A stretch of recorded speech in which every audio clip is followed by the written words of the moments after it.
Headlines वरी जो अहम ख़बर है टंडोजाम का पीपी अगवान रावल शर्जील इनाम मेमर जो पंपिंग स्टेशन जो दौरो अवा के अपडेट करनासी सब का पहिरिया पंपिंग स्टेशन के अपडेट करण चाहिए था।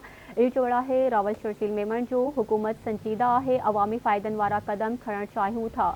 दौरे जो मकसद ईंदड़ बरसात का अग सूरत हाल जो जायज़ो वठणु है। सीनियर वज़ीर शर्जील इनाम मेमर पार्टी सिंध हुकूमत ज़रिए तरक्याती स्कीमूं ॾिनियूं आहिनि। टंडोजाम के बेहतर वाटर सप्लाई स्कीम मिली रही है। का यूनियन या को ॻोठ अहिड़ो नाहे जिथे तरक्याती कम न थियो हुजे। इहो चवण आहे पीपी अगवान रावल शर्जील मेमर जो। एक भेरो ॿीहर अवासा अहम ख़बर शेयर कंदासीं टंडोजाम का पीपी अगवान रावल इनाम शर्जील मेमर जो पंपिंग स्टेशन जो दौरो अपडेट कंदासीं। अहम ख़बर है सब का पहिरियां पंपिंग स्टेशन के अपडेट करण चाहिए था। ये चवण है रावल शर्जील मेमर जो।